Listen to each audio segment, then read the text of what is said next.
100% രാഹുലിനെ ഞങ്ങൾ സപ്പോർട്ട് ചെയ്യുന്നു. ഉമ്മൻചാണ്ടി എന്നൊരു മനുഷ്യനെ നമ്മൾ മറക്കരുത്.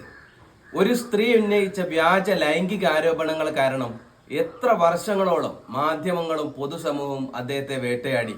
അവസാനം ആ സ്ത്രീ തന്നെ പൊതുജന മധ്യത്തിൽ വന്ന് പറഞ്ഞില്ലേ അയാൾ നിരപരാധിയാണെന്ന്. വ്യാജ ആരോപണങ്ങളും പരാതികളും ഉണ്ടാക്കാൻ യാതൊരു ബുദ്ധിമുട്ടുമില്ലാത്ത നമ്മുടെ നാട്ടിൽ അധികാരം കൂടി ഉണ്ടെങ്കിൽ കാര്യങ്ങൾ എളുപ്പമല്ലേ? നമ്മുടെ നാട്ടിലെ മുഖ്യധാര മാധ്യമങ്ങൾ ആരെയാണോ അവർക്ക് താല്പര്യമില്ലാത്തത് അവരെ പല്ലും നഖവും ഉപയോഗിച്ച് ആക്രമിക്കാൻ ഇറങ്ങുകയാണ്.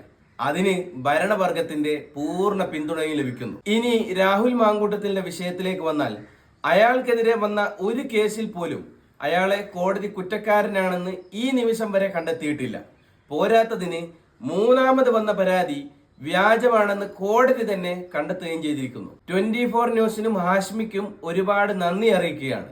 കാരണം രാഹുലിന് തന്റെ ഭാഗം പൊതുജന മധ്യത്തിൽ പറയാൻ ഇതേപോലെ ഒരു അവസരം നൽകിയതിന്. ഒരു മനുഷ്യൻ അയാളുടെ ഭാഗം പറയാൻ ശ്രമിക്കുന്നതിനെ പോലും PR വർക്ക് എന്ന് അധിക്ഷേപിക്കുന്ന മാധ്യമ ഹിജടകളെ നമുക്ക് ഇപ്പുറത്ത് കാണാൻ പറ്റുന്നു എന്നതും ആശ്ചര്യമാണ്. നിങ്ങളോട് ചോദ്യങ്ങൾ ചോദിക്കുന്നവരെ ലൈംഗികാരോപണങ്ങളും വ്യാജ വാർത്തകളും നൽകി തകർക്കാൻ ശ്രമിക്കുമ്പോൾ ഇതെല്ലാം കാണുന്ന മലയാളികൾ മണ്ടന്മാരല്ല എന്ന് ഓർക്കുന്നത് നല്ലതാണ്. കോടതി കുറ്റക്കാരനാണെന്ന് കണ്ടെത്താത്ത കാലത്തോളം 100% രാഹുലിനെ ഞങ്ങൾ സപ്പോർട്ട് ചെയ്യുന്നു.